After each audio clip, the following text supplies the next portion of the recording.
السلام عليكم ورحمة الله وبركاته. ازيكم حبايبي؟ يا رب تكونوا في احسن صحة وفي احسن حال. النهاردة ان شاء الله باذن الله نفتح قراءة برج الجوزاء، وان شاء الله باذن الله خير للجوزاء. قبل ما ندخل في القراءة حابة انبه عليكم لا يعلم الغيب الا الله سبحانه وتعالى. الفيديو مسجل ولكن الطاقة جديدة عشان المتابع يكون فاهم والجديد على القناة. النهاردة لحد 27 اغسطس 2023. بتمنى منك ما تنساش اللايك، كل اللي اول مرة يشوف القناة يشترك في القناة ويفعل كلمة الكل عشان يوصلوا كل جديد مننا. يلا نصلي على رسول الله عليه افضل الصلاه والسلام ونفتح القراءه. بسم الله وعلى بركه الله. برج الجوزاء ما تنساش اللايك، لان انت كم مره كده الفيديوهات بتاعتك نايمه خالص معايا، فبتمنى منكم بقى ما تنسوش اللايك. بسم الله وعلى بركه الله. بسم الله بسم الله بسم الله. اللهم صل وسلم وبارك على نبينا محمد وعلى اله وصحبه اجمعين. طيب، برج الجوزاء طاقه كده من اولها في اسم هناء موجود في الطاقة، وهناء دي في حد هنا هيساعدها، او في حد هنا هي في معاناة، او هي كانت في كرب او في محنة، راحت ان شاء الله باذن الله حد يساعدك، او حد يعني في شخص هنا او في شخصة، ممكن يكون شخص بالكتير يعني الاكتر، لان في هنا راجل امرأة. تمام، فراح ان شاء الله باذن الله راح يساعدك او يساندك في المحنة اللي انت فيها ان شاء الله باذن الله. استعوضت ربنا في شيء يا برج الجوزاء، وخلاص قلت عليه العوض، وفعلا ربنا راح يعوضك منه ده يا برج الجوزاء. عانيت وتحملت ظلم وتحملت غل البشر، تمام، ولكن ان شاء الله باذن الله راح ربنا يجبر بخاطرك يا برج الجوزاء. عندك هنا جبران خاطر، عندك كلمة جبران خاطر، وفي هنا امرأة اسمها ام جبران، يعني ابنك اسمه جبران وانت او حد بيقول لك الاسم ده. تمام، فان شاء الله باذن الله راح ربنا يكبر بخاطرك. وعندك كلمه جبران على فكره، راح ربنا يكبر بخاطركم يا برج الجوزاء، لان انت عانيت وتحملت واتظلمت بالفعل. في حد ظلمك هنا من الاهل او من العيله يا برج الجوزاء، وانت يعني قلبك موجوع، ولكن انت بتحاول انك تطلع وتخرج نفسك، وبتحاول انك ما تشيلش منهم، ولكن ان شاء الله باذن الله راح ربنا يكبر بخاطرك على قد ما اتحملت وعلى قد ما انت يعني صبرت. تمام، راح ان شاء الله باذن الله ربنا يكبر بخاطرك يا برج الجوزاء. عندكم هنا علو شأن وفي حب جديد عند برج الجوزاء. قلبك الموجوع، لو كان قلبك انكسر في يوم من الايام، او حبيب خدعك، او حبيب اتخدعت فيه، او كان خاين، راح ربنا يعوضك بالشخص المناسب ليك يا برج الجوزاء.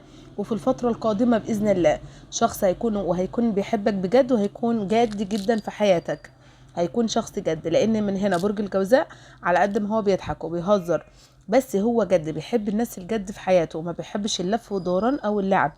فانت هنا يا برج الجوزاء في شخص هنا هيكون جد في حياتك، وفي الفترة القادمة بإذن الله.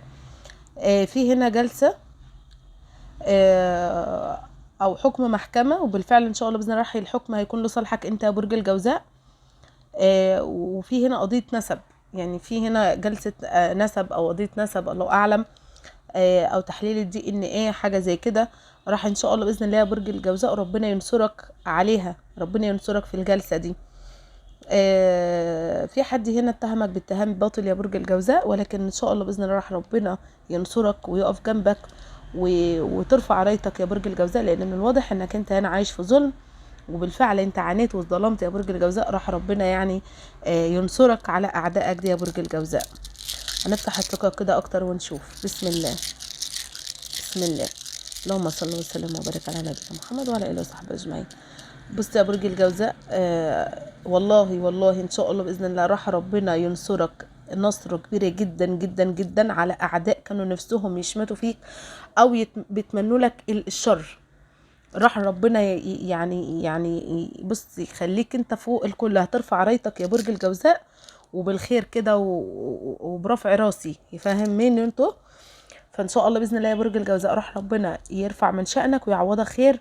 وفي هنا انت هتبقى سعيد بالرفعه دي على فكره، يعني هتبقى سعيد قوي قوي قوي. يعني في ناس بيكون مثلا مظلومه وحقها بيرجع، بس بتكون مكسوره من جواها، لا ده انت هتقوى وهتبقى قوي عن الاول، لان انت هنا براءه، او كلمه براءه، او حاجه برأتك، او حاجه يعني في نصره كبيره جدا انت نفسك هتبقى مبسوط بالنصرة دي يا برج الجوزاء. على خير يا رب، ربنا يسعدك ويوفقك يا برج الجوزاء.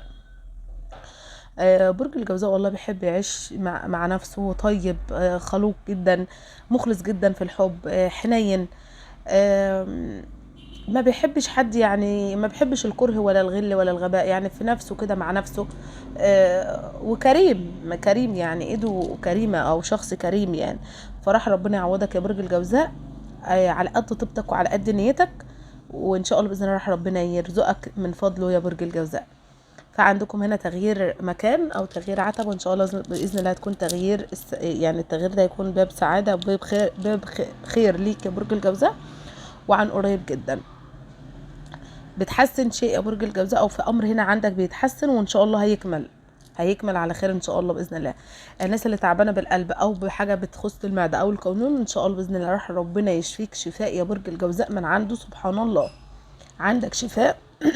لو انت عفوا بعتذر، لو انت بتعاني من تعب في المعده او في القولون، حاجه تخص المعده او القولون، او حد قالك هنعمل استئصال قولون او في حاجه في المعده، لا يا برج الجوزاء انا بطمنك وبقول لك راح ربنا يشفيك من عنده سبحانه وتعالى. هيجي لك حد يشفيك كده سبحان الله، يعني كانك عملت عمليه جراحيه. تمام. فان شاء الله باذن الله عندك هنا زي كلمه ملك حارس، او في شخص هنا ملك حارس بالفعل. تمام. الشخص ده تقريبا شفته لكم، او مش عارفه انتوا او برج تاني، في حد زي ماسك هنا حاجه بتايد نور، وزي شيخ او ملك حاجه زي كده. يمكن انتوا حلمتوا بالحلم ده، او هتستبشروا حلم هتحسوا بسعاده، او هتحلموا بحلم ان زي دخلتوا عمليات، او في حد جه اداكوا كوب من اللبن، او حد متوفي جه اداكوا حاجه او خبز اي حاجه. دي ان شاء الله باذن الله هتكون الشفاء ليك يا برج الجوزاء. لو انت بتعاني من اي تعب يخص البطن، المعده، القولون، راح ربنا يشفيك ويعافيك ان شاء الله باذن الله يا برج الجوزاء. حلم وبيتحقق وهيتحقق يا برج الجوزاء. حلمك هيتحقق، دعواتك بتستجاب، يعني ادعي وما تيأس من رحمة الله يا برج الجوزاء، وان شاء الله باذن الله ربنا يديك على قد ما بتتمنى. بسم الله ما شاء الله، بسم الله بسم الله بسم الله، ولا حول ولا قوة الا بالله العلي العظيم. بص يا برج الجوزاء، انت ليك اعداء، والناس اللي العدو ده يعني مركزين في حياتك، او في حياة يعني الحياة الشخصية بتاعتك، في اولادك، في حياتك انت. والناس دول مش غراب عنك يا برج الجوزاء، ده بالعكس يمكن بياكلوا معاك في طبق واحد. انت عارف ان هم بيستغلوك، وعارف ان هم مش بيحبوك، ولكن هم زي اللي جايين استغلال كده، او مستكترين عليك النعمة اللي انت فيها. ودول اعدائك بالفعل والله يا برج الجوزاء، ان هم يعني بيكرهوك فعلا. يعني في ناس بتكرهك، او يعني على قد طيبتك ديت، على قد الخير اللي انت بتعمله، على قد ان في حد مستكتر عليك اللي انت فيه. فيا برج الجوزاء آه انا مش عارفه اقول لك ايه، ولكن انا هعدي الطاقه ديت عشان بس منعا للكلام او كده. ولكن انت عندك شك، او عارف ان الشخص ده، يعني حاول تقفل شويه او تقلل العلاقات دي يا برج الجوزاء، لان من الواضح ان في حد هنا يعني بيستكتر عليك ان انت فيه، ومع ذلك ان هو عايش معاك في محيطك مش بعيد عنك، ولكن بيكرهك وبيستغلك. ولسه ما زالت انت في حد بيستغلك او بيستغل طيبتك او كرمك ده يا برج الجوزاء. فانا وطاقه حسد شديده من يم الطرف ده. في طرف هنا حسود او حقود عليك يا برج الجوزاء، وقريب منك، يعني انت عارف ان هو قريب منك. في هنا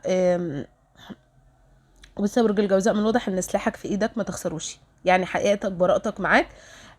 ما تتهورش او ما تتعصبش او ما تتنرفزش، ما تضيعش حقك بالعربي يا برج الجوزاء، ما تضيعش حقك ما تضيعوش يا برج الجوزاء بعصبيتك، بنرفزتك، بان انت تتضايق تتعصب. لا يا برج الجوزاء، حاول.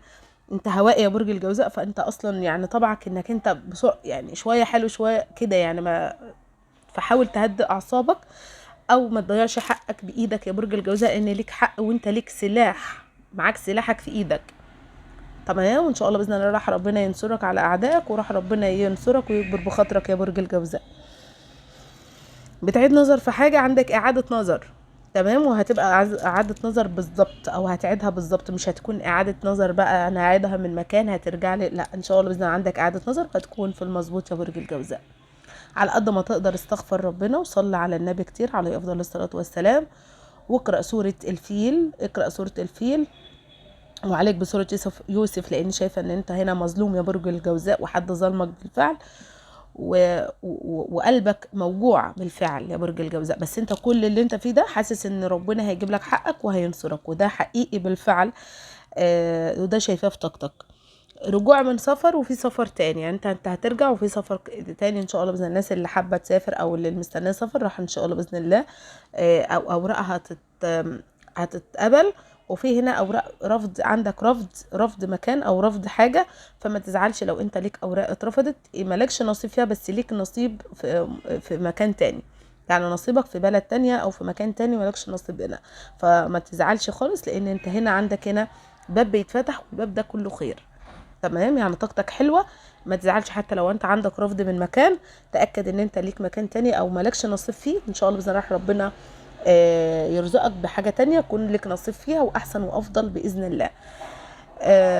هقول لكم على الحروف اللي هنا، الاسامي اللي هنا. هو في هنا احمد، امينه، نجلاء، سعاد، بشرى، مروه، نوره، داليا، مجدي.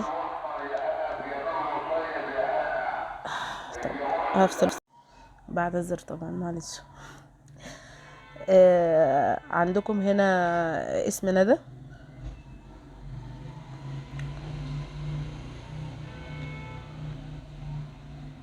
واسم انتسال. تمام، انتسال دي ان شاء الله راح ربنا يعني يقف جنبها او يعدها من المحنه اللي هي فيها، يعني شكلها بتجهز او بتظبط حاجه، الله اعلم. اسمها هنا موجود. ربنا يوفق الجميع يا رب. حرف الالف وحرف النون موجود برضو، يمكن نفس الطاقه اللي انا قراتها. وحرف الكاف، وحرف العين، وحرف الغين، وحرف الطه، وحرف الظه برضو موجود. تمام، وحرف الميم متكرر برضو كتير جدا، حرف الميم. وحرف الشين موجود. واسم علي ومكتوبة بقى يعني بالرقعة، يعني اسم حلو، او الاسم ده يعني جاي كده عليه رقعة وجميل ومتشكل الاسم ده. راح ربنا يكرمكم ان شاء الله باذن الله. اسمه وهو اصلا بيتنطق، في ناس بتقولك علي، يعني مش علي. فحتى الاسم علي، حتى العين عليها ضمة، واو، لام عليها كسرة، الشدة ديت. فالاسم مكتوب ما شاء الله بالرقع حلو كده، اسم حلو يعني علي مش علي، لا بالرقع وبالتشكيل. فالاسم ده مبشر ليكم بالخير ان شاء الله باذن الله.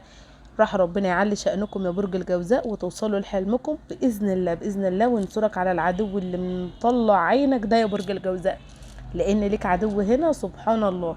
عليك بقراءة سورة الفيل، الاستغفار، الصلاة على النبي. راح ربنا ان شاء الله باذن الله يقف جنبك ويساندك ويساعدك باذن الله يا برج الجوزاء. اكتفي طبعا بقراءة برج الجوزاء ان شاء الله باذن الله. لما انطبقش على القراءة ينطبق على الفيديو القادم ان شاء الله باذن الله. واشوفكم على فيديو جديد، والسلام عليكم ورحمة الله وبركاته، في رعاية الله.